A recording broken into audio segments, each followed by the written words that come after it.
तव्हां मैट्रिक्स जेको आहे सो रिपीट कयो हूंदो, मैट्रिक्स सां ई पढ़ायो न, उनखे अॼु थोरो रिपीट कंदासीं। सही आहे, मैट्राइसिस। काफ़ी शागिर्दनि खे ॻाल्हि घटि सम्झ में आई आहे, इन करे थोरो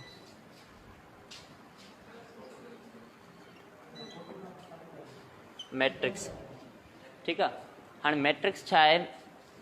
मैट्रिक्स असीं अरेंजमेंट कंदा आहियूं एलिमेंट्स जी, ठीकु आहे, या ऑब्जेक्ट्स या शयूं आहिनि, उन्हनि खे असां हिकिड़े रेक्टेंगुलर एरे में असां उन्हनि एलिमेंट्स ऐं ऑब्जेक्ट्स खे असीं छा कंदा आहियूं? अरेंज कंदा आहियूं। छा आहे मैट्रिक्स जी डेफिनेशन छा थींदी? अरेंजमेंट ऑफ ऑब्जेक्ट्स, पोइ उन में असां वटि नंबर्स अची वञनि या कुझु बि अची वञे, ठीकु आहे। Arrangement of objects numbers in a rectangular array. Rectangular array is called matrix. ठीकु आहे, हूअं मैट्रिक्स जेको आहे हिकिड़ो लातिनी ॿोली जो लफ़्ज़ आहे, जंहिंजी माना आहे माना जेको आहे सो डेवलप करणु, ठीकु आहे, या समथिंग ओरिजिनेट्स। सही आहे, टू डेवलप समथिंग या टू डेवलप समथिंग, ठीकु आहे, या ओरिजिनेट समथिंग।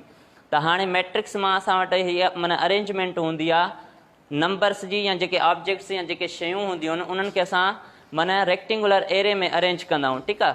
हाणे मैट्रिक्स खे हीअं बि लिखिबो अथव, हिन रेक्टेंगल में माना हीअ जेके असांजा लार्ज ब्रैकेट्स आहिनि इन्हनि में मैट्रिक्स खे लिखिबो आहे, कॾहिं कॾहिं हिन स्मॉल ब्रैकेट्स में बि मैट्रिक्स खे लिखंदा आहिनि, ऐं कॾहिं कॾहिं हीअं बि लिखंदा आहिनि, ठीकु आहे, हीअं करे हीअं, माना हीअं नोटेशन आहे मैट्रिक्स खे लिखण जी।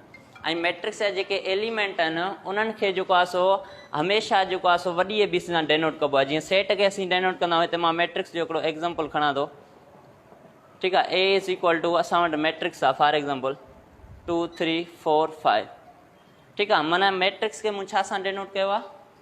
वॾी ए बी सी सां मूं डेनोट कया ऐं हुनजा एलिमेंट्स मूं लिखिया आहिनि हिन में, ठीकु आहे। या जनरल फॉर्म में जेकॾहिं असां लिखूंसि जनरल फॉर्म, ठीकु आहे, जनरल फॉर्म में जेकॾहिं असां मैट्रिक्स खे लिखूं त मां हीअं लिखंदुसि A11 A12 A21 A2, ठीकु आहे, 22, हीअ मूं छा कयो आहे? जनरल फॉर्म में लिखियो आहे। हाणे हीअ जेको A11 आहे, हीअ जेको A11 यानी हिते ॿ शयूं हूंदियूं आहिनि जेके असां वटि हिते ही माना हीअं हॉरिजेंटली अरेंज्ड एलिमेंट आहिनि। छा आहिनि असां वटि? अरेंजमेंट ऑफ एलिमेंट्स हॉरिजेंटली, ठीकु आहे, यानी जेके अरेंजमेंट असां हॉरिजेंटली एलिमेंट्स जी कई आहे त इन्हनि खे असां चवंदासीं रोज़, इन्हनि खे छा चवंदासीं? रोज़ चवंदासीं, ठीकु आहे। ऐं जेको आहे सो असां एलिमेंट्स खे असां हीअं वर्टिकली अरेंज कयो आहे, ठीकु आहे। वर्टिकली जेकॾहिं असां अरेंज कंदासीं त पोइ असीं छा चवंदासीं? इन्हनि खे कॉलम्स चवंदासीं, ठीकु आहे। वर्टिकली अरेंजमेंट कयूं त इहो असांजा छा थी वेंदा? कॉलम्स। ऐं जेकॾहिं असां हॉरिजेंटली अरेंजमेंट कयूं त इन्हनि खे असां छा चवंदासीं? रोज़ चवंदासीं। त हाणे हिन में घणा रोज़ आहिनि? हीअं थोरो निहारियोसि, घणा रोज़ आहिनि? 2, R1 ऐं R2। ऐं हिन में कॉलम्स घणा आहिनि? 2, C1 ऐं C2, यानी 2 रोज़ अथसि ऐं 2 कॉलम्स अथसि, ठीकु आहे। ऐं जेके माना हिन में जीअं सेट में असीं एलिमेंट्स मेंबर्स लिखंदा आहियूं उन्हनि खे असां एलिमेंट्स चवंदा आहियूं। त जॾहिं बि असां मैट्रिक्स में अहिड़े तरीक़े जी अरेंजमेंट कयूं त पोइ उन्हनि जे मेंबर्स खे असां एंट्रीज़ चवंदासीं, ख़ासि नालो लिखंदासीं एंट्रीज़, ठीकु आहे। उन्हनि खे छा लिखंदासीं? एंट्रीज़। यानी असां एंट्रीज़ खे छा कयो आहे? वर्टिकली अरेंज कयो आहे त असांजा कॉलम्स थी वेंदा, ऐं हॉरिजेंटली अरेंज कयूं त असांजा छा थींदा? रोज़ थी वेंदा, ठीकु आहे। त हाणे हीअ असां वटि छा थी आहे? माना 2 रोज़ थी विया ऐं 2 कॉलम्स थी विया। इते ई जेकॾहिं असां चऊं त order of matrix, order of matrix, order of matrix यानी number of rows and columns. अब नंबर ऑफ रोज केतिरा आहिनि ऐं नंबर ऑफ कॉलम्स केतिरा आहिनि, त पोइ उनखे असां हिते साइड में लिखंदासीं। अब घणा रोज अथसि? 2 रोज अथसि ऐं 2 कॉलम्स अथसि, ठीकु आहे। हीअ असां वटि छा खे शो कंदो आहे? ऑर्डर ऑफ मैट्रिक्स खे शो कंदो आहे। जेके असां हीअं कॾहिं कॾहिं हीअं लिखंदा आहियूं AIJ, ठीकु आहे, M × N। हीअ असां वटि स्टैंडर्ड फॉर्म में लिखियल आहे। हीअ असां वटि छा में आहे? स्टैंडर्ड या जनरल फॉर्म में तव्हां चई सघोसि था, ठीकु आहे। ऐं हीअ जेको I आहे, I जो मक़सदु आहे ith रो, ऐं J जो मक़सदु छा आहे? jth कॉलम, ठीकु आहे। माना ith रो में आहे, कहिड़े रो में आहे ऐं कहिड़े कॉलम में आहे। हाणे हिते मूंखे ॿुधायो हीउ कहिड़े रो में आहे कहिड़े कालम में आहे, हीअं ॾिसोसि, माना हीअं थोरो ॾिसोसि, फस्ट रो ऐं फस्ट कालम में आहे, माना A11 कहिड़ी रो में आहे, फस्ट रो ऐं फस्ट कालम में आहे। हाणे हिन ते थोरो अचो, हाणे मां तव्हां खां पुछां त इहो जेको 2 आहे इहो कहिड़े रो ऐं कहिड़े कालम में आहे, फस्ट रो ऐं फस्ट कालम में। जेकॾहिं MCQs में टेस्ट में MCQs जेकॾहिं ॾे त हू पुछे तव्हां खां त अबा माना सेकेंड रो ऐं सेकेंड कालम में कहिड़ो एलिमेंट पियल आहे, ठीकु आहे, अहिड़ो मैट्रिक्स हू लिखी छॾे, ठीकु आहे, ऐं तव्हां खां पुछे त अबा सेकेंड रो ऐं सेकेंड कालम में तव्हांजो जेको आहे सो कहिड़ी एंट्री आहे या कहिड़ो एलिमेंट आहे, पोइ तव्हां हिते ॾिसंदव अबा सेकेंड रो यानी सेकेंड रो ऐं सेकेंड कालम हितां ॾिसंदव, यानी सेकेंड रो ऐं सेकेंड कालम में असांजो कहिड़ो एंट्री आहे 5, ठीकु आहे। जेकॾहिं तव्हां खां पुछे फस्ट रो फस्ट कालम में कहिड़ो आहे, तव्हांजो छा थींदो 2, फस्ट रो ऐं फस्ट जेको आहे सो कालम में। तव्हां खां पुछे अबा फस्ट रो ऐं सेकेंड कालम में कहिड़ो आहे, फस्ट रो, ठीकु आहे, हितां मन तव्हां ॾिसंदोसि फस्ट रो ऐं जेको आहे सो सेकेंड कालम में तव्हांजो छा थींदो 3 थींदो, ठीकु आहे। हाणे इहे असां वटि छा थींदा ऑर्डर ऑफ मैट्रिक्स क्लियर थी वियो, यानी ऑर्डर ऑफ मैट्रिक्स खे असां स्टैंडर्ड फॉर्म में m × n, हीउ जेको m आहे इहो छा के थो शो करे रोज़ खे, ठीकु आहे, रोज़ खे थो शो करे, ऐं हीअ असां छा के थो शो करे कॉलम्स खे, केतिरा कॉलम आहिनि ऐं केतिरा रोज़ आहिनि, इहो ऑर्डर ऑफ मैट्रिक्स थी वियो। मैट्रिक्स स्टैंडर्ड फॉर्म में जनरल फॉर्म में हीअं लिखिबो आहे, ठीकु आहे, हीउ हिकिड़ो एग्ज़ाम्पल आहे, क्लियर थी वियो। हाणे अहिड़े क़िस्म सां माना अहिड़े तरीक़े सां जेको आहे सो मैट्रिक्स जा कुझु टाइप्स आहिनि, ठीकु आहे, टाइप्स ऑफ मैट्रिक्स सिंपली थोरो डिस्कस था कयूं, ठीकु आहे। टाइप्स ऑफ मैट्रिक्स में सभ खां पहिरीं असां खणूं था रो मैट्रिक्स खे। रो मैट्रिक्स यानी अहिड़ो मैट्रिक्स जंहिंमें सिर्फ़ु हिकिड़ो रो हुजे, ठीकु आहे। हाणे हिकिड़ी रो अची वई त उनखे असीं छा चवंदासीं, फॉर एग्ज़ाम्पल मां हिते लिखां थो A = 2 ऐं 3, हिन में घणा रोज़ आहिनि 1 रो अथसि, त हिनखे असीं छा चवंदासीं रो मैट्रिक्स चवंदासीं, ठीकु आहे। डेफिनेशन अची वञे, अ मैट्रिक्स कंटेनिंग ओनली 1 रो इज़ कॉल्ड रो मैट्रिक्स, ठीकु आहे। डेफिनेशन तव्हां लिखी सघो था। कॉलम मैट्रिक्स, कॉलम मैट्रिक्स में छा हूंदो, जंहिंमें सिर्फ़ु हिकिड़ो ई कॉलम हुजे त उनखे असीं छा चवंदासीं कॉलम मैट्रिक्स, क्लियर थी वियो। रो मैट्रिक्स सम्झ में अची वियो, जंहिंमें हिकिड़ी रो हुजे उनखे असीं रो मैट्रिक्स चवंदासीं। कॉलम मैट्रिक्स जंहिंमें हिकिड़ो ई कॉलम हुजे त उनखे असीं छा चवंदासीं,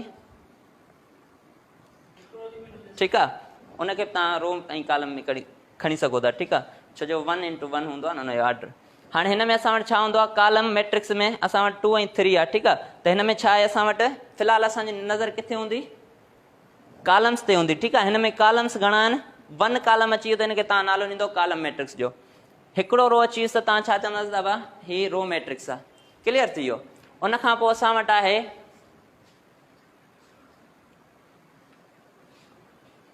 रेक्टेंगुलर मैट्रिक्स ऐं ॿियो आहे असां वटि स्क्वायर मैट्रिक्स, ठीकु आहे। हाणे हिननि ॿिन्ही खे गॾु माना सम्झूं था। हाणे रेक्टेंगुलर मैट्रिक्स सां छा हूंदो आहे, अहिड़ो मैट्रिक्स जंहिंमें नंबर ऑफ रोज़ ऐं कॉलम्स डिफरेंट हुजनि, जंहिंजो ऑर्डर डिफरेंट हुजे, ठीकु आहे। नंबर ऑफ रोज़ जी ॻाल्हि ऐं कॉलम्स जी ॻाल्हि ईंदी त मतिलबु छा थींदो, असांजी ॻाल्हि ऑर्डर ते वेंदी, छो जो ऑर्डर असां क्लियर करे आया आहियूं। त ऑर्डर में छा हूंदो, जेकॾहिं असांजा नंबर ऑफ हिन में ॾिसो नंबर ऑफ रोज़ ऐं कॉलम्स इक्वल आहिनि न, त इहो असांजो रेक्टेंगुलर मैट्रिक्स न आहे। पर जेकॾहिं नंबर ऑफ रोज़ ऐं कॉलम्स जेकॾहिं इक्वल थी वञनि, फॉर एग्ज़ाम्पल मां हिते लिखां थो,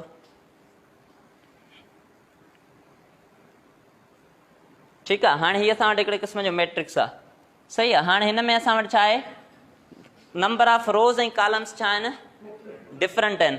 हाणे हिन में घणा रोज़ आहिनि थोरो ॿुधायो, हिन में 2 रोज़ आहिनि ऐं कॉलम्स घणा आहिनि 3 कॉलम्स आहिनि, यानी 2 रोज़ एंड 3 कॉलम्स। ऐं हिकिड़ी शइ ज़हन में रखी छॾियो त 2 × 3 जेको मां ऑर्डर लिखां थो इहो कतई बराबरि न हूंदो 6 जे, माना हिनखे असां ॿिट की 6 ज़रब न कंदासीं, ठीकु आहे। हीउ जस्ट ऑर्डर खे थो शो करे, माना 2 रोज़ ऐं 3 कॉलम्स, ठीकु आहे। त हाणे नंबर ऑफ रोज़ ऐं कॉलम्स छा थी आहे, डिफरेंट थी आहे। हिन में 2 रोज़ थी विया ऐं 3 कॉलम्स थी विया, त हाणे असीं हिनखे छा चवंदासीं, रेक्टेंगुलर मैट्रिक्स चवंदासीं, ठीकु आहे। स्क्वायर मैट्रिक्स तॾहिं चवंदासीं जॾहिं नंबर ऑफ रोज़ ऐं कॉलम्स छा हुजनि, बराबरि हुजनि। ॻाल्हि सम्झ में अचे पई, नंबर ऑफ रोज़ ऐं कॉलम्स छा हुजनि, बराबरि हुजनि। हिन में घणा रोज़ ऐं घणा कॉलम्स आहिनि, 2 रोज़ ऐं 2 कॉलम्स अथसि, ठीकु आहे। यानी नंबर ऑफ रोज़ ऐं नंबर ऑफ कॉलम्स इक्वल थी आहे, त हिनखे असां स्क्वायर मैट्रिक्स में खणी ईंदासीं। ऐं जंहिंमें असां वटि रेक्टेंगुलर मैट्रिक्स छा हूंदो, जंहिंमें नंबर ऑफ रोज़ ऐं कॉलम्स डिफरेंट हुजनि। ठीकु आहे, रो मैट्रिक्स वरी रिपीट थो कयां त जंहिंमें छा हुजे, हिकिड़ो रो हुजे ऐं जंहिंमें हिकिड़ो ई कॉलम हूंदो त हुनखे असीं छा चवंदासीं, कॉलम मैट्रिक्स ऐं हीरो मैट्रिक्स आहे। क्लियर थी वियो? ठीकु आहे, इहे असां वटि थी विया टाइप्स ऐं काफ़ी ॿिया बि आहिनि। असां वटि आहे डायगोनल मैट्रिक्स।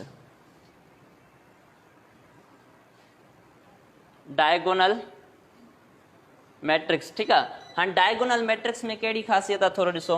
मां हिते हिकिड़ो मैट्रिक्स लिखां थो।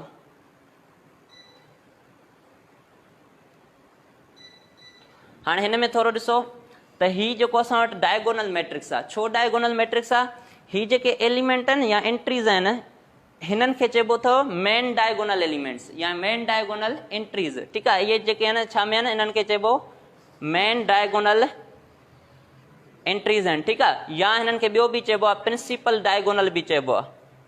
छा? Principal diagonal. ॻाल्हि सम्झ में अचे पई? हीअ छा आहिनि, हीअ जेके आहिनि ऐं हीअ नॉन डायगोनल आहिनि। ठीकु आहे, हीअ असां वटि छा थी आहे, हीअं ॾिसंदो तव्हांखे जेको आहे हितां खां हीअं ॾिसंदो त इहे मेन डायगोनल आहिनि ऐं या हिननि खे प्रिंसिपल डायगोनल बि चइबो आहे। तव्हां खां पुछंदव मेन डायगोनल एलिमेंट कहिड़ा आहिनि, तव्हां 2 ऐं 5 खे खणंदो। प्रिंसिपल डायगोनल बि ॻाल्हि साॻी आहे, सही आहे। इन्हनि खे जस्ट ख़ाली डायगोनल एलिमेंट्स बि या एंट्रीज़ बि चइबो आहे, डायगोनल एंट्रीज़। ठीकु आहे, डायगोनल एंट्रीज़ बि हिननि खे चइबो आहे। हाणे डायगोनल मैट्रिक्स में वरी छा हूंदो, हिते असां वटि एलिमेंट्स आहिनि। ठीकु आहे, हीअ 2 ऐं 5 बक़ाया एंट्रीज़ ॾिसो 0 आहिनि। डायगोनल एलिमेंट्स खां अलावा बक़ाया जेके बि अचनि उहे 0 हुजनि, पोइ असीं हुनखे छा चवंदासीं, डायगोनल मैट्रिक्स चवंदासीं। क्लियर थी वियो? सम्झ में अचे पियो? ॾिसो ही ऐं ही नॉन 0 आहिनि। ठीकु आहे, ही ॿई छा आहिनि, नॉन 0, माना 2 बि 0 न आहे, 5 बि 0 न आहे, पर बक़ाया छा आहिनि असांजा 0 अची विया आहिनि। ठीकु आहे, त पोइ हाणे हिनखे चवंदासीं डायगोनल मैट्रिक्स चवंदासीं, ख़ासि नालो, यानी डायगोनल एंट्रीज़ हिन जा छा आहिनि, 0 आहिनि। क्लियर थी वियो? उन खां पोइ डायगोनल मैट्रिक्स जो हिकिड़ो क़िस्म बि आहे जंहिंखे असां स्केलर मैट्रिक्स बि चवंदा आहियूं। ठीकु आहे, स्केलर मैट्रिक्स में वरी कहिड़ी ख़ासियत आहे त हिन जा डायगोनल एलिमेंट साॻिया हूंदा। हिन में ॾिसो डिफरेंट आहिनि न, हिन खे तव्हां माना जेको आहे सो डायगोनल एलिमेंट मैट्रिक्स चवंदो। ठीकु आहे, डायगोनल मैट्रिक्स जो वरी क़िस्म आहे, माना डायगोनल मां ई निकितल आहे। यानी कीअं, हीउ ॾिसो 0 2। ठीकु आहे, हिते मां लिखियो त हाणे हिन जा ॾिसो डायगोनल एंट्रीज़ छा आहिनि, साॻिया आहिनि, 2 अची विया। ठीकु आहे, माना 1 खां अलावा हुजनि, बक़ाया 1 खां अलावा। वरी जॾहिं 1 थी वेंदो त वरी ॿी माना जेको आहे सो ॿियो टाइप अची वेंदो। हाणे हिते असां वटि छा आहे, डायगोनल एंट्रीज़ कहिड़ा आहिनि, 2 ऐं 2 आहे। हीअ बि छा आहे, असांजो डायगोनल मैट्रिक्स ई आहे, पर उनजो कहिड़ो टाइप आहे, ख़ासि नालो हिन ते स्केलर मैट्रिक्स अची वियो। छो जो हिन जा डायगोनल मैट्रिक्स एंट्रीज़ छा आहिनि, सेम अथसि। क्लियर थी वियो? हीअ असां वटि स्केलर मैट्रिक्स आहे, हीअ डायगोनल मैट्रिक्स आहे ऐं रेक्टेंगुलर। ठीकु आहे, उन खां पोइ असां वटि आहे यूनिट मैट्रिक्स। छा? Unit matrix. हाणे यूनिट मैट्रिक्स में वरी छा हूंदो, जेको आहे सो बक़ाया सभु 0 हूंदा, डायगोनल एंट्रीज़ 1 हूंदा। हीअ मैट्रिक्स आहे ए। ठीकु आहे, हाणे ॾिसो हिन में छा आहे, हिन में फ़र्क़ु ॾिसण में अचे पियो। हिन में डायगोनल एलिमेंट सेम आहिनि, हिन में छा आहे, माना सेम त ही बि आहिनि, पर हिन में 1 आहे। ठीकु आहे, 1 एंट्री अची वई त उनजो ख़ासि नालो अची वेंदो यूनिट मैट्रिक्स आहे। हीअ असां वटि छा थींदो, यूनिट मैट्रिक्स जी कैटेगरी में ईंदो। ठीकु आहे, जेकॾहिं हिते टेस्ट में अचे तव्हां खां हीअं अचे, तव्हां छा खे टिक कंदो, ख़ासि नालो हिते यूनिट मैट्रिक्स खे टिक कंदो न, छो जो हिन ते ख़ासि नालो हिकिड़ो पइजी वियो आहे। अथव हीअ 1 अचे, डायगोनल एलिमेंट जेके एंट्रीज़ आहिनि 1 अची वियो त इहो तव्हांजो छा थींदो, यूनिट मैट्रिक्स आहे। ऐं हीअ तव्हांजो छा थींदो, स्केलर, ऐं हीअ डायगोनल। क्लियर थी वियो? उन खां पोइ हिकिड़ो लास्ट आहे जेको आहे असां वटि नल मैट्रिक्स, या जंहिंखे 0 मैट्रिक्स बि चइबो आहे। नल मैट्रिक्स में वरी छा हूंदो, सभई एंट्रीज़ छा हूंदा, 0 हूंदा, सभई एंट्रीज़ जेके बि आहिनि। ऐं हिते जेको आहे सो पाण मैट्रिक्स ॾिसो सभई तक़रीबन जेके मां खणा पियो 2/2 पियो खणा, तव्हांजी लेवल ते 2/2 आहे। हिननि जो डिटर्मिनेंट वग़ैरह फाइंड कंदासीं, 2/2 जो ई फाइंड कंदासीं। फर्स्ट ईयर लेवल ते पोइ 3/3 ईंदो आहे। ठीकु आहे, हाणे हीअ असां वटि छा आहे, नल मैट्रिक्स आहे। हाणे नल मैट्रिक्स में सभई एंट्रीज़ छा थी आहे, 0 थी आहे। सभई एंट्रीज़ 0 थी वञनि त नल मैट्रिक्स, डायगोनल एंट्रीज़ 1 थी वञे त यूनिट मैट्रिक्स। स्केलर मैट्रिक्स में वरी छा हूंदो, 1 खां अलावा ॿिया बाक़ी सेम डायगोनल माना एंट्रीज़ अची वञनि त इहे असांजो स्केलर मैट्रिक्स थी वेंदो। ऐं डायगोनल मैट्रिक्स वरी छा हूंदो, डायगोनल एलिमेंट्स खां अलावा बक़ाया 0 हुजनि। क्लियर थी वियो? हीअ असां वटि जेको आहे सो मैट्रिक्स जा टाइप आहिनि ऐं कुझु नोटेशन्स आहिनि। क्लियर थी वियो? अॻिते हलिजे।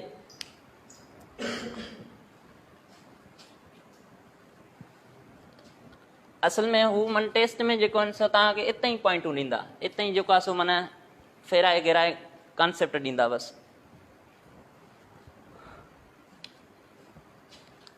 हाणे अचूं था एडिशन ऑफ मैट्रिक्स ते।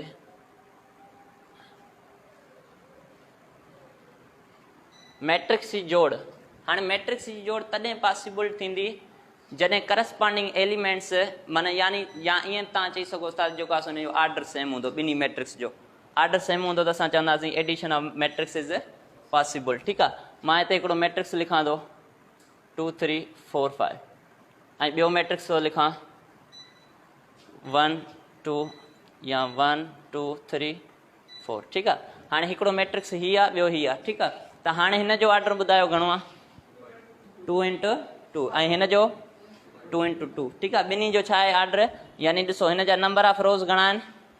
2 ऐं नंबर ऑफ कॉलम्स बि 2 आहिनि ऐं हिन में नंबर ऑफ रोज़ घणा आहिनि ऐं नंबर ऑफ कॉलम्स बि 2 आहिनि। त हाणे एडिशन ऑफ मैट्रिक्स पॉसिबल आहे। ठीकु आहे, हाणे एडिशन कीअं थींदी आहे थोरो ॾिसो। हिते तव्हां छा कंदव, मिसाल A + B लिखियव। ठीकु आहे, हाणे A मैट्रिक्स ऐं B मैट्रिक्स खे तव्हां पाण में कंदव एड 1 2 3 4। ठीकु आहे, हिते साम्हूं आंसर थो लिखांसि। हाणे ॾिसो हिन में तव्हां जज आउट कंदव त करस्पॉन्डिंग एलिमेंट्स कहिड़ा आहिनि। करस्पॉन्डिंग माना हिक ॿिए जे साम्हूं साम्हूं आहे। ॾिसो 2 जे साम्हूं वारो माना 2 वारी जॻह केरु पियो? ही 1 1 जी जाइ ते आहे न, A11 कहिड़ी एंट्री ते आहे? माना फर्स्ट रो ऐं फर्स्ट कॉलम ते आहे। फर्स्ट रो फर्स्ट कॉलम ते, त ही हिन मैट्रिक्स मां बि तव्हां फर्स्ट रो फर्स्ट कॉलम वारे में एड कंदोसि। हा, ही हिन में एड थींदो ऐं ही तव्हांजो हिन में एड थींदो ऐं ही जेके आहिनि हिन में ऐं ही हिन में। क्लियर थी वियो? यानी तव्हां फर्स्ट रो था खणो, फर्स्ट कॉलम वारो एंट्री था खणो, त हिन में तव्हां फर्स्ट रो ऐं फर्स्ट कॉलम वारी एंट्री खणंदो। क्लियर थी वियो? हाणे हिते 2 खे एड कंदो कंहिंसां? 2 खे प्लस कंदो 1 सां। उन खां पोइ वरी 3 खे कंहिंसां एड कंदो? 2 सां। 3 + 2। क्लियर थी वियो? ऐं हिते वरी 4 खे कंहिंसां एड कंदो? 3 सां। 4 + 3। ठीकु आहे, ऐं 5 खे कंहिंसां एड कंदो? 4 सां। हाणे ही तव्हांजी थींदी एडिशन ऑफ मैट्रिक्स। 2 ऐं 1 घणा थींदा? 3। 3 ऐं 2 5। 4 ऐं 3 7। 5 ऐं 4 9। ही तव्हांजो थी वियो एडिशन ऑफ मैट्रिक्स। उते एतिरो टाइम तव्हां वटि न हूंदो, डायरेक्टली तव्हां हुतां खां खणी हुन में हीअं एड करे ऑप्शन खे टिक आउट कंदो। क्लियर थी वियो? माना हीअ थी वई addition of matrix. Subtraction of matrix बि अहिड़े तरीक़े जी आहे। इते ई तव्हां छा कंदव? करस्पॉन्डिंग एलिमेंट्स मां करस्पॉन्डिंग एलिमेंट कट कंदो। हिते सेम माना ॾिसो हाणे कीअं, यानी तव्हां हिते A डिफरेंस B था करियो, यानी A खे सबट्रैक्ट माना A खे सबट्रैक्ट B मां था करायो। ठीकु आहे, हाणे जेको आहे सो तव्हां सबट्रैक्शन जी जाइ ते हिते A जी जाइ ते छा लिखंदव? 2 ऐं 3 ऐं 4 5। ठीकु आहे, हे तव्हां मैट्रिक्स खयां आहिनि। सही आहे, उन खां पोइ B मैट्रिक्स तव्हां खणो डिफरेंट मैट्रिक्स ऐं ही तव्हां छा आहे एडिशन ऑफ मैट्रिक्स। हाणे अहिड़े तरीक़े जा तव्हां प्रॉब्लम पंहिंजा ठाहे सघो था, पर 2/2 यानी तव्हां मैट्रिक्स जो ऑर्डर सेम खणंदो, पोइ उहो तव्हां जेको आहे सो हुन ते प्रैक्टिस कंदो, तव्हांखे वधीक ॻाल्हि क्लियर थींदी। छो तव्हां पंहिंजे घर वञी हिननि शयुनि खे प्रैक्टिस कंदो। असांजो कमु आहे हिते पढ़ाइणु, हिकिड़ो दफ़ो पढ़ाए वेंदासीं। ठीकु आहे, उन खां पोइ हाणे इन ते वर्कआउट तव्हांजो कमु आहे। घर वञी थोरो तव्हां हिननि शयुनि खे रिपीट कंदव, क्लियर आउट कंदव, पोइ तव्हांखे वधीक ॻाल्हि सम्झ में ईंदी। थोरी तव्हां प्रैक्टिस कंदव न, माना शयूं एग्ज़ाम्पल तव्हांजी किताबनि में पिया आहिनि। हीउ चैप्टर नंबर 7 अथव मैट्रिक क्लास जो। ठीकु आहे, उनखे तव्हां खोले शुरू खां वठी आख़िर ताईं पढ़ंदव न, तव्हां थोरी प्रैक्टिस कंदव, तव्हांखे वधीक ॻाल्हि सम्झ में वेंदी। माना सभु कमु आहे पढ़ण सां, प्रैक्टिस सां। हाणे जेतिरी तव्हां प्रैक्टिस कंदव ओतिरी वधीक ॻाल्हि सम्झ में वेंदी। ठीकु आहे, हीअ असां वटि एडिशन ऑफ मैट्रिक्स आहे। एडिशन ऑफ मैट्रिक्स खां पोइ मल्टीप्लिकेशन ऑफ मैट्रिक्स बि आहे।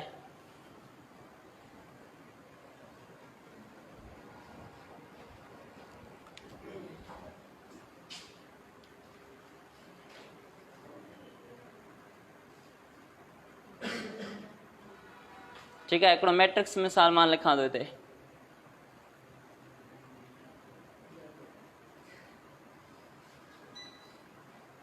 या हिते 4 5।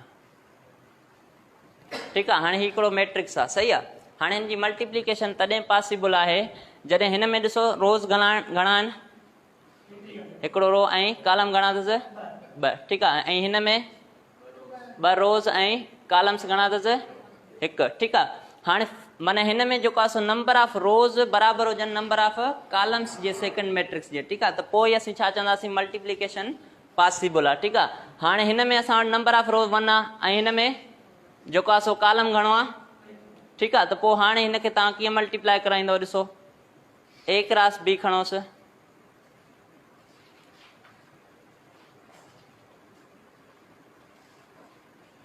हाणे हिन खे तव्हां खणंदव जेको ही फर्स्ट तव्हांजो आहे न मैट्रिक्स माना एंट्री हिन में एंट्री खे खणंदव तव्हां हिन सां बि मल्टीप्लाए कराईंदव ऐं वरी हिन खे खणंदव हिन सां तव्हां मल्टीप्लाए कराईंदव क्लियर थी वियो।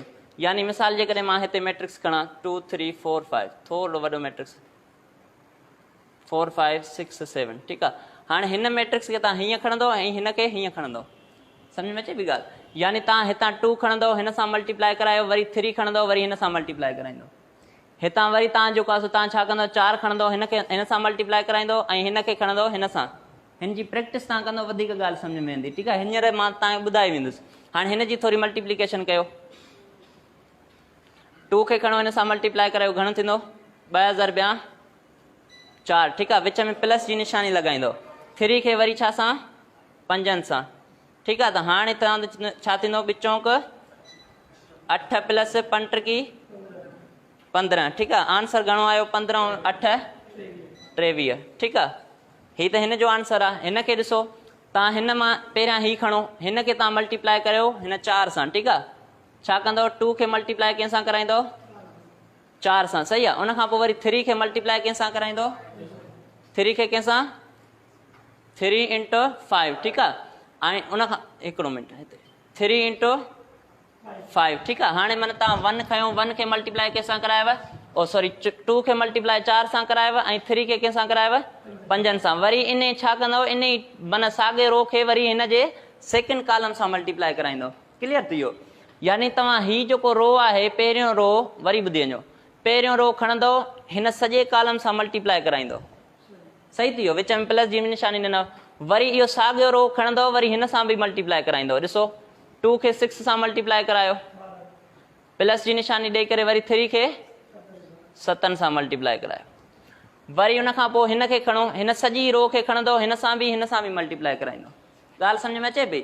यानी 4 खे खणो 4 सां ठीकु आहे 4 खे छा सां खयव 4 सां वरी 5 खे कंहिंसां खणंदव हिन 5 सां सही आहे ठीकु आहे। उनखां पोइ वरी हिन 4 खे खणंदव हिन 6 सां वरी हिन 5 खे कंहिंसां खणंदव 7 सां इहा तव्हांजी थींदी मैट्रिक्स मल्टीप्लिकेशन सही आहे। हाणे तव्हां हिते हिननि खे जेको आहे सो सॉल्व आउट कयो ठीकु आहे। हाणे ॿिचोंक 5 15 ॿिछका 12 7 21 ठीकु आहे। ऐं 4 चौंक 16 ठीकु आहे प्लस 5 5 25 6 चौंक 7 5 35 हाणे हिननि खे करायो एड ठीकु आहे। हाणे 8 ऐं 15 घणा थींदा 23 ठीकु आहे। 21 ऐं 12 घणा थींदा 33 ठीकु आहे। ऐं ही 5 ऐं 6 घणा थींदा 11 हिकु मथे ठीकु आहे 3 4 ठीकु आहे 41 सही आहे। हिन खे तव्हां एड कयो ही घणा थींदा 9 ऐं 5 59 ठीकु आहे। हाणे ही तव्हांजो हिते मां साफ़ करे लिखांसि इहा तव्हांजी छा थी वई मैट्रिक्स मल्टीप्लिकेशन। हाणे अहिड़े तरीक़े सां तव्हां काफ़ी एग्ज़ाम्पल खणी करे उन्हनि जी मल्टीप्लिकेशन करे सघो था ठीकु आहे। माना इहो वे आहे मेथड आहे सम्झ में न आयो हुजे त वरी रिपीट कयांसि सम्झ में अची वियो न। हाणे अहिड़े तरीक़े सां तव्हां छा कंदव मैट्रिक्स जी मल्टीप्लिकेशन कंदव ठीकु आहे। जेकॾहिं हीअं मैट्रिक्स ॾिनल हुजे त हिन खे कीअं मल्टीप्लाए कराईंदव हिन खे कीअं मल्टीप्लाए कराईंदव क्लियर थी वियो।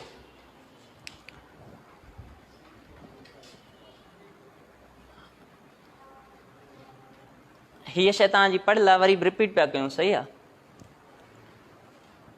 उनखां पोइ ॾिसो कम जी शयूं तव्हांजो ही डिटर्मिनेंट अची वियो ठीकु आहे। हीअ शयूं थोरो माना वधीक ध्यानु सां सम्झो हिननि शयुनि खे। मैट्रिक्स जी मल्टीप्लिकेशन बि अची सघे थी पर एॾी लेंदी न ईंदी वधि मां वधि हेड़ी ईंदी जेका हींअर मूं खई आहे ठीकु आहे। वधि मां वधि हेॾी वॾी न बि अची सघे थी सही आहे। बहरहाल तव्हां वटि प्रैक्टिस हुजे प्रैक्टिस तव्हांजी जेतिरी वधीक थियल हूंदी ओतिरियूं वधीक ॻाल्हियूं सम्झ में ईंदियूं। हाणे डिटर्मिनेंट छा हूंदो आहे ठीकु आहे। हाणे डिटर्मिनेंट कंहिं बि मैट्रिक्स में तव्हां मिसाल हिते तव्हां खणोसि ही मैट्रिक्स आहे 2 ऐं 3 ऐं 4 5। हाणे डिटर्मिनेंट कीअं फाइंड कंदा आहियूं? हिकु त डिटर्मिनेंट खे असां हीअं शो कंदा आहियूं ए डिटर्मिनेंट, जेकॾहिं बी मैट्रिक्स हूंदो त हुनखे असीं छा बी डिटर्मिनेंट बार में लिखंदासीं, सही आहे। मूं तव्हांखे पहिरियां बि ॿुधायो त इनखे जेकॾहिं असां सेट में खणी ईंदासीं त आर्डर खे शो कंदो आहे, हिते ही डिटर्मिनेंट खे शो कंदो मैट्रिक्स में। हाणे हीअं मैट्रिक्स ॾिनल हुजे ऐं हीअ तव्हां खां हीअं पुछे त हिते तव्हां न चवंदो त हीअ आर्डर खे थो शो करे, न हिते डिटर्मिनेंट खे थो शो करे। पोइ तव्हां छा कंदो, हिन में ही डायगोनल एलिमेंट्स पाण में मल्टीप्लाई कराईंदो। डिटर्मिनेंट कीअं फाइंड थींदो आहे, यानी ए डिटर्मिनेंट बराबरि आहे 2 ऐं 5 खे तव्हां पाण सां हिक ॿिए सां मल्टीप्लाई कराईंदो, यानी ही डायगोनल एलिमेंट्स पाण में मल्टीप्लाई करायो, ठीकु आहे। 2 ज़रबिया 5 घणा थिया, ऐं उनखां पोइ वरी 4 ज़रबिया 3, ठीकु आहे। यानी ही ॿई मैट्रिक्स जेको आहे सो एंट्रीज़ पाण में मल्टीप्लाई कराईंदो। डिटर्मिनेंट ॻाल्हि सम्झ में अची वई? यानी हिननि ॿिन्ही खे पहिरियां मल्टीप्लाई कराईंदो, वरी कट कंदो हिननि ॿिन्ही जी मल्टीप्लिकेशन में, ठीकु आहे। हाणे हीअ शइ थी वई, माना 2 ज़रबिया 5, 5 ॾूं 10 माइनस उनखां पोइ 4 ज़रबिया 3 घणा थिया, 4 × 12, आंसर घणो आयो -2। डिटर्मिनेंट घणो अची वियो -2। जेकॾहिं ऑप्शन में तव्हांखे ॾे आहे डिटर्मिनेंट, मिसाल जेकॾहिं -1 ॾे आहे या 1 ॾे आहे, -2 ॾे आहे, ठीकु आहे। सी ऑप्शन में तव्हां वटि जेकॾहिं 4 अचे आहे, डी ऑप्शन में 3 अचे आहे, छा खे टिक कयो आहे -2 खे। ईअं डायरेक्टली तव्हां सॉल्व करे डिटर्मिनेंट, ठीकु आहे, उनखां पोइ तव्हां हिन ते टिक आउट कयो आहे। क्लियर थी वियो? इहे असांजी डिटर्मिनेंट, इहे अहिड़ा काफ़ी प्रॉब्लम तव्हां खणी सघो था, ठीकु आहे। हिकिड़ो एग्ज़ाम्पल वरी बि डिटर्मिनेंट ते कयूं था, वधीक तव्हांजे सम्झ में अचे।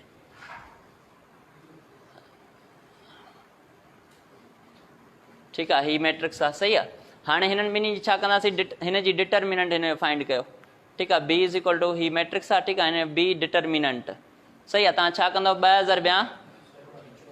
ज़रबिया 8, ठीकु आहे, 6 ज़रबिया 4, ठीकु आहे, 8 ॾूं 16, 6 चौंक 24, 24 मां 16 विया -8, ठीकु आहे। इहो तव्हांजो छा थी वियो determinant.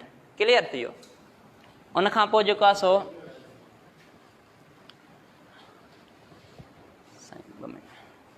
Transpose of matrix, transpose of matrix, ठीकु आहे। ही नंढड़ा नंढड़ा टॉपिक आहिनि, इन्हनि मां MCQ अची सघंदा, ठीकु आहे। ट्रांसपोज ऑफ मैट्रिक्स कीअं हूंदो आहे, मिसाल हिकिड़ो मैट्रिक्स मां लिखां थो हिते।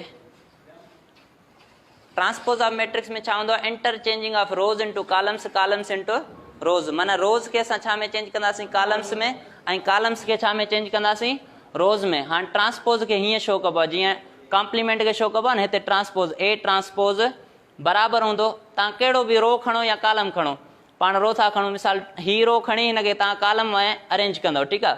2 ऐं 3 खे तव्हां छा में अरेंज कंदो, कॉलम में, ऐं 4 ऐं 5 खे बि कॉलम में। ही थी वियो ट्रांसपोज, ए ट्रांसपोज। क्लियर थी वियो? माना ट्रांसपोज ऑफ मैट्रिक्स में छा हूंदो, हिनखे तव्हां हीअं अरेंज कंदो, माना रोज़ खे कॉलम्स में चेंज कंदो, कॉलम्स खे रोज़ में चेंज कंदो। जेकॾहिं टेस्ट में अची वञे ए ट्रांसपोज होल ट्रांसपोज बराबरि छा जे आहे, ए जे बराबरि थींदो, साॻियो मैट्रिक्स। माना कीअं, छो जो हिन जो ट्रांसपोज फाइंड कंदो न, तव्हांखे साॻियो मैट्रिक्स मिलंदो।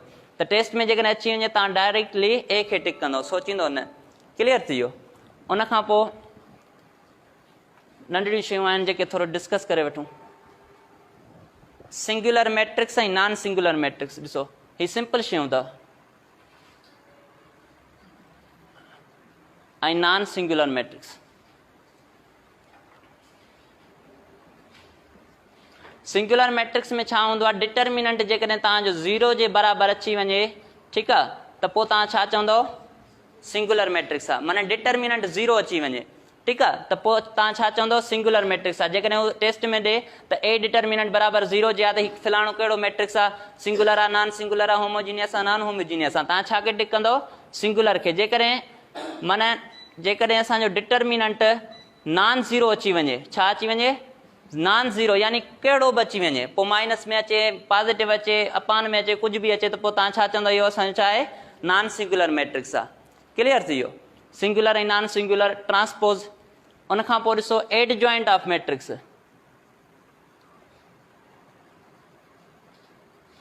हाणे एडजॉइंट ऑफ मैट्रिक्स छा हूंदो आहे, ॾिसो एडजॉइंट कीअं फाइंड कंदा आहियूं, हिकिड़ो मैट्रिक्स मां लिखां थो हिते 2 ऐं 3, हिननि ते तव्हां थोरो वञी घर ॾिसिजो।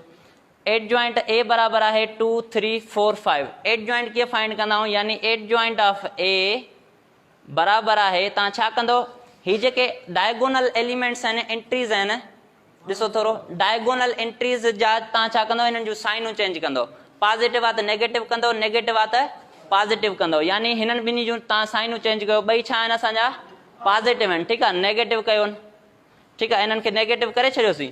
ऐं हिननि जूं जायूं मटाईंदो, 4 हिते आहे त ही 3 जी जाइ ते अची वेंदो, 3 हिते आहे त इहो 4 जी जाइ ते अची वेंदो। डायरेक्टली तव्हां छा कंदो, हिन खे हिते 4 खे हिते रखंदो ऐं 3 खे हिते रखंदो। हाणे तव्हांखे टेस्ट में अची एडजॉइंट ऑफ मैट्रिक्स हिन जो छा थींदो, ही थींदो, ठीकु आहे। इहा ट्रिक अथव, तव्हां डायरेक्टली हिन शइ खे तव्हां हीअं माइनस हिन खे कंदो, जेकॾहिं प्लस हिते माइनस अचे हा त हिते तव्हां छा कयो आहे, प्लस कयोसि, ठीकु आहे, बसि हुननि जूं जायूं मटायो आहे, नॉन डायगोनल एंट्रीज़ जूं तव्हां जायूं मटायो आहे। क्लियर थी वियो। बक़ाया काफ़ी शयूं रहनि थियूं, उहे नेक्स्ट लेक्चर में, ठीकु।